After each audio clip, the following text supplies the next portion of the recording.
பிப்ரவரி 7 வேத வாசிப்பு பகுதி யாத்திராகமம் 25ஆம் அதிகாரம். கர்த்தர் மோசேயை நோக்கி, இஸ்ரவேல் புத்திரர் எனக்கு காணிக்கையை கொண்டு வரும்படி அவர்களுக்கு சொல்லு. மனப்பூர்வமாய் உற்சாகத்துடன் கொடுப்பவன் எவனோ அவனிடத்தில் எனக்கு காணிக்கையை வாங்குவீர்களாக.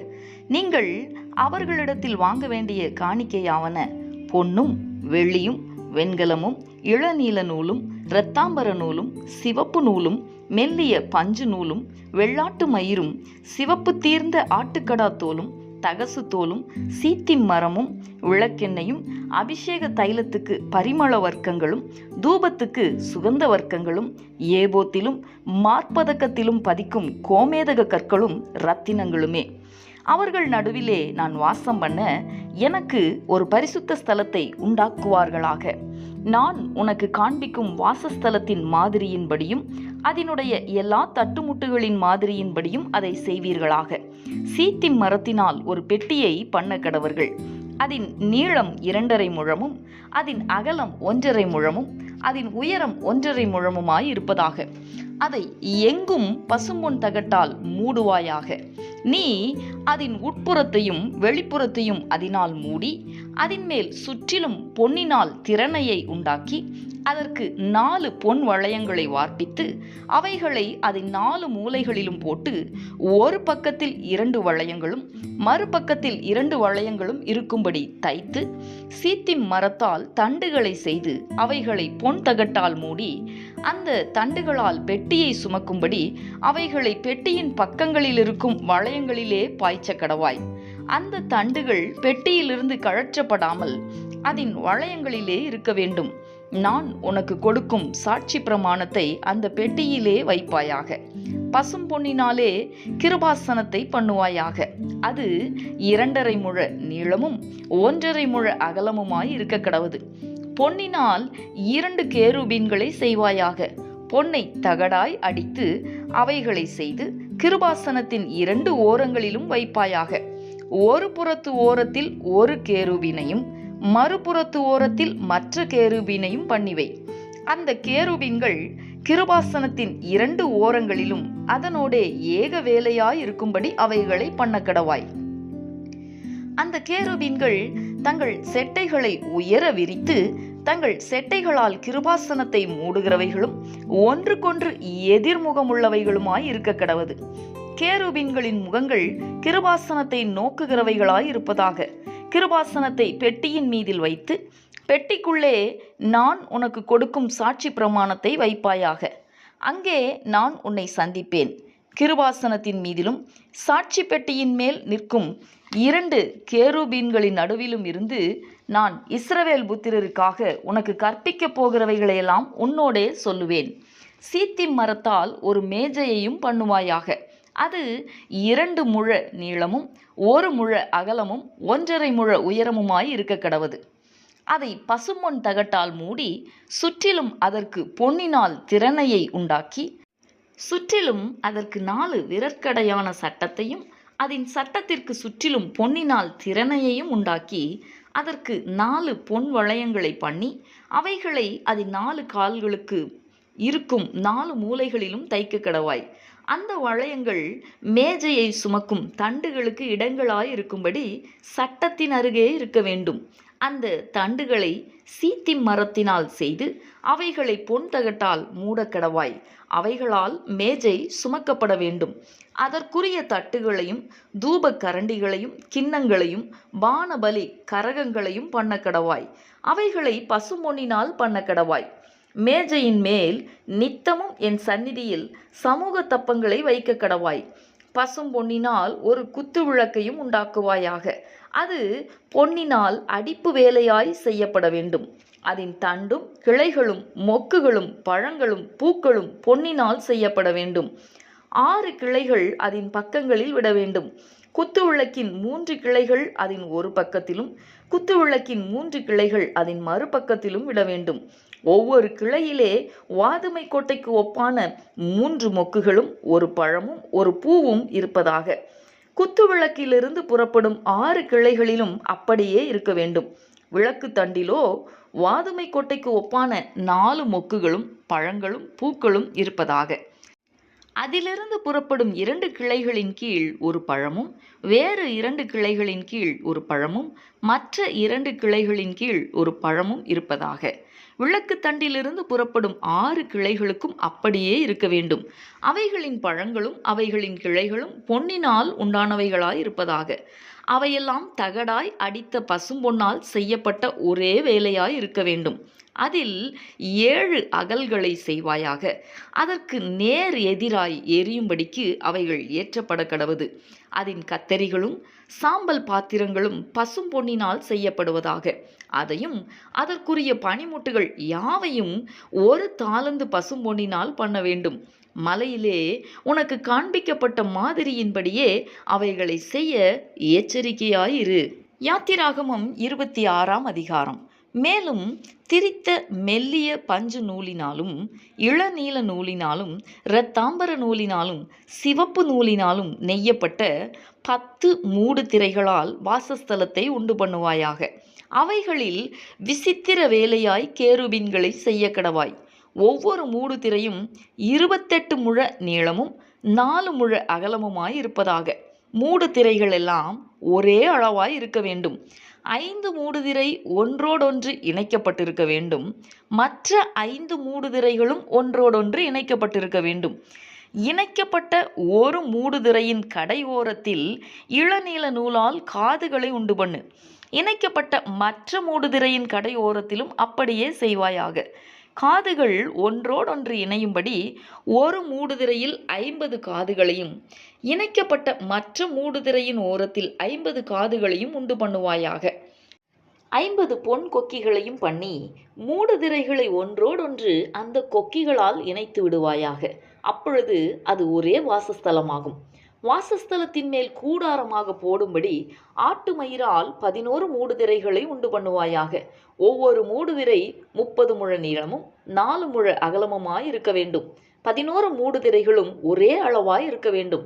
5 மூடுதிரைகளை ஒன்றாகவும் 6 மூடுதிரைகளை ஒன்றாகவும் இணைக்க வேண்டும்.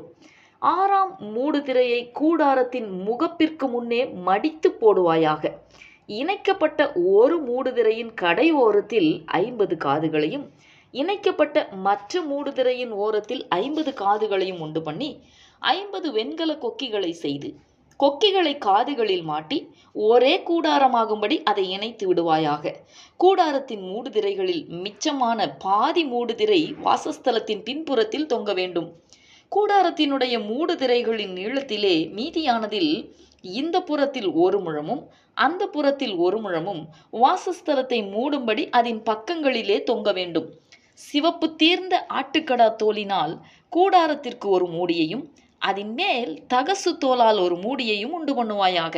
வாசஸ்தலத்துக்கு நிமிர்ந்து நிற்கும் பலகைகளையும் சீத்தி மரத்தால் உண்டு பண்ணுவாயாக. ஒவ்வொரு பலகையும் 10 முழ நீளமும் 1.5 முழ அகலமுமாய் இருக்க வேண்டும். ஒவ்வொரு பலகைக்கும் ஒன்றோடொன்று ஒத்து இசைந்திருக்கும் 2 கழுந்துகள் இருக்க வேண்டும். வாசஸ்தலத்தின் பலகைகளுக்கெல்லாம் இப்படியே செய்வாயாக. வாசஸ்தலத்துக்காக செய்யப்படுகிற பலகைகளில் 20 பலகை தெற்கே தென் திசைக்கு எதிராக நிற்க கடவது. அந்த 20 பலகைகளின் கீழே வைக்கும் 40 வெள்ளி பாதங்களை உண்டு பண்ணுவாயாக. ஒரு பலகையின் கீழ் அதன் 2 கழுந்துகளுக்கும் 2 பாதங்களும், மற்ற பலகையின் கீழ் அதன் 2 கழுந்துகளுக்கும் 2 பாதங்களும் இருக்க வேண்டும். வாசஸ்தலத்தின் மறுபக்கமாகிய வடபுறத்திலும் 20 பலகைகளையும் அவைகளின் கீழ் 40 வெள்ளி பாதங்களையும் உண்டு பண்ணுவாயாக. ஒரு பலகையின் கீழ் 2 பாதங்களும் மற்ற பலகையின் கீழ் 2 பாதங்களும் இருக்க வேண்டும். வாசஸ்தலத்தின் மேற்புறத்திற்கு 6 பலகைகளையும் வாசஸ்தலத்தின் இரு பக்கத்திலும் உள்ள மூலைகளுக்கு 2 பலகைகளையும் உண்டு பண்ணுவாயாக. அவைகள் கீழே இசைக்கப்பட்டிருக்க வேண்டும். மேலேயும் ஒரு வளையத்தினால் இசைக்கப்பட்டிருக்க வேண்டும். 2 மூலைகளுக்கும் அப்படியே இருக்க வேண்டும். அவைகள் 2 மூலைகளுக்காகும். அந்தபடி 8 பலகைகள் இருக்க வேண்டும். ஒவ்வொரு பலகையின் கீழ் 2 பாதங்களாக 16 வெள்ளி பாதங்களும் இருக்க வேண்டும். சீத்தி மரத்தால் வாசஸ்தலத்தின் ஒரு பக்கத்து பலகைகளுக்கு 5 தாழ்பாள்களையும் வாசஸ்தலத்தின் மறுபக்கத்து பலகைகளுக்கு 5 தாழ்பாள்களையும் வாசஸ்தலத்தின் மேற்புறமான பின்பக்கத்து பலகைகளுக்கு 5 தாழ்பாள்களையும் பண்ணுவாயாக. நடுத்தாழ்பாள் ஒரு முனை தொடங்கி மறுமுனை மட்டும் பலகைகளின் மையத்தில் உருவ பாய்ச்சப்பட்டிருக்க வேண்டும். பலகைகளை பொன் தகட்டால் மூடி தாழ்பாள்களின் இடங்களாகிய அவைகளின் வளையங்களை பொன்னினால் பண்ணி தாழ்பாள்களை பொன் தகட்டால் மூடக்கடவாய். இவ்விதமாக மலையின் மேல் உனக்கு காண்பிக்கப்பட்ட மாதிரியின்படியே வாசஸ்தலத்தை நிறுத்துவாயாக. இளநீல நூலும் இரத்தாம்பர நூலும் சிவப்பு நூலும் திரித்த மெல்லிய பஞ்சு நூலுமான இவற்றால் ஒரு திரைச்சீலையை உண்டு பண்ண கடவாய். அதிலே விசித்திர வேலையால் செய்யப்பட்ட கேருபீன்கள் வைக்கப்பட வேண்டும். சீத்திம் மரத்தினால் செய்து பொன் தகட்டால் மூடப்பட்ட 4 தூண்களிலே அதை தொங்கவிடு. அந்த தூண்கள் 4 வெள்ளி பாதங்கள் நிற்கவும் அவைகளின் கொக்கிகள் பொன்னினால் செய்யப்படவும் வேண்டும். கொக்கிகளின் கீழே அந்த திரைச்சீலையை தொங்கவிட்டு சாட்சி பெட்டியை அங்கே திரைக்குள்ளாக வைக்க கடவாய். அந்த திரைச்சீலை பரிசுத்த ஸ்தலத்திற்கும் மகா பரிசுத்த ஸ்தலத்திற்கும் பிரிவை உண்டாக்கும். மகா பரிசுத்த ஸ்தலத்திலே சாட்சி பெட்டியின் மீதில் கிருபாசனத்தை வைப்பாயாக. திரைக்கு புறம்பாக மேஜையையும் மேஜைக்கு எதிரே வாசஸ்தலத்தின் தென்புறமாக குத்து விளக்கையும் வைத்து மேஜையை வடபுறமாக வைப்பாயாக. இளநீல நூலும் இரத்தாம்பர நூலும் சிவப்பு நூலும் திரித்த மெல்லிய பஞ்சு நூலுமாகிய இவற்றால் சித்திர தையல் வேலையான ஒரு தொங்குதிரையும் கூடாரத்தின் வாசலுக்கு உண்டாக்கி அந்த தொங்குதிரைக்கு சீத்திம் மரத்தால் 5 தூண்களை செய்து அவைகளை பொன் தகட்டால் மூடி அவைகளுக்கு பொன் கொக்கிகளை உண்டாக்கி அவைகளுக்கு 5 வெண்கல பாதங்களை வார்ப்பிக்க கடவாய். சங்கீதம் 38.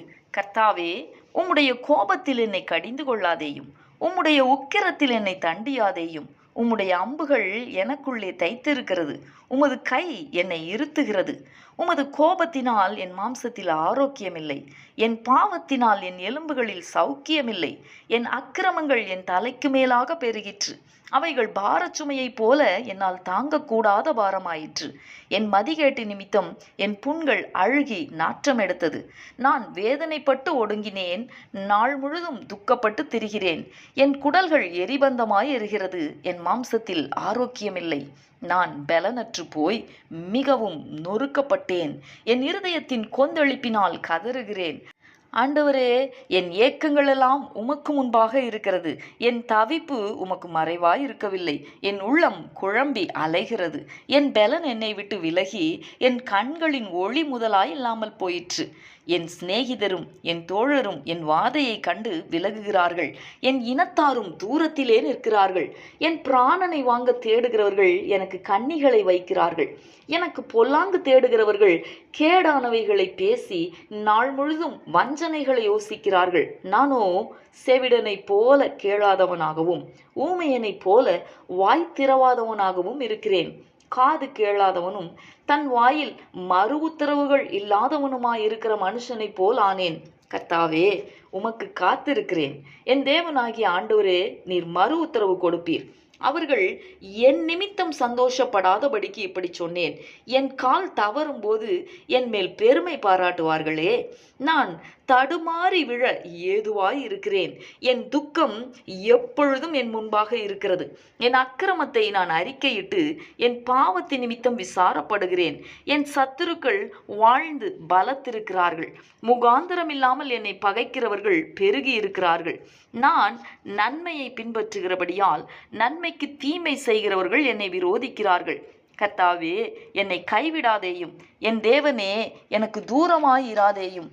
என் இரட்சிப்பாகிய ஆண்டவரே, எனக்கு சகாயம் செய்ய தீவிரியும். மத்தேயு எழுதின சுவிசேஷம் 19ஆம் அதிகாரம் 16ஆம் வசனம் முதல் 30வது வசனம் வரை.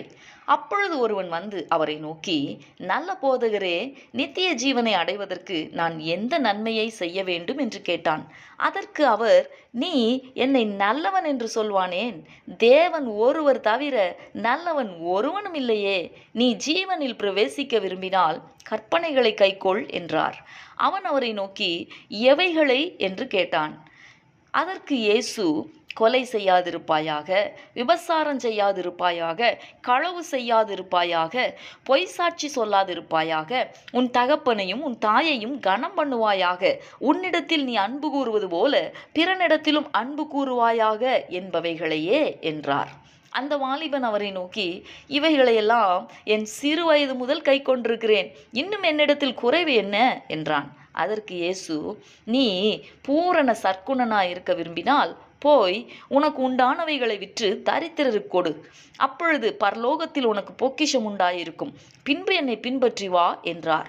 அந்த வாலிபன் மிகுந்த ஆஸ்தியுள்ளவனாய் இருந்தபடியால் இந்த வார்த்தையை கேட்டபொழுது துக்கமடைந்தவனாய் போய்விட்டான்.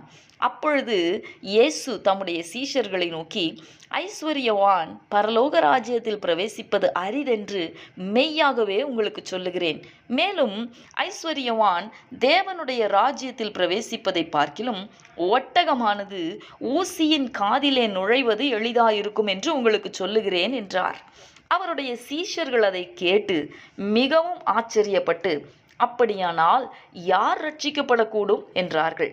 இயேசு அவர்களை பார்த்து, மனுஷரால் இது கூடாததுதான், தேவனாலே எல்லாம் கூடும் என்றார். அப்பொழுது பேதுரு அவரை நோக்கி, இதோ நாங்கள் எல்லாவற்றையும் விட்டு உம்மை பின்பற்றினோமே, எங்களுக்கு என்ன கிடைக்கும் என்றான். அதற்கு இயேசு, மறுஜன்ம காலத்திலே மனுஷகுமாரன் தம்முடைய மகிமையுள்ள சிங்காசனத்தின் மேல் வீற்றிருக்கும் போது என்னை பின்பற்றின நீங்களும் இஸ்ரவேலின் 12 கோத்திரங்களையும் நியாயந்தீர்க்கிறவர்களாக 12 சிங்காசனங்களின் மேல் வீற்றிருப்பீர்கள் என்று மெய்யாகவே உங்களுக்கு சொல்லுகிறேன். என் நாமத்து நிமித்தம் வீட்டையாவது, சகோதரரையாவது, சகோதரிகளையாவது, தகப்பனையாவது, தாயையாவது, மனைவியையாவது, பிள்ளைகளையாவது, நிலங்களையாவது விட்டவன் எவனோ அவன் 100 அடைந்து நித்திய ஜீவனையும் சுதந்தரித்துக் கொள்ளுவான். ஆகிலும் முந்தினோர் அநேகர் பிந்தினோராயும், பிந்தினோர் அநேகர் முந்தினோராயும் இருப்பார்கள் என்றார்.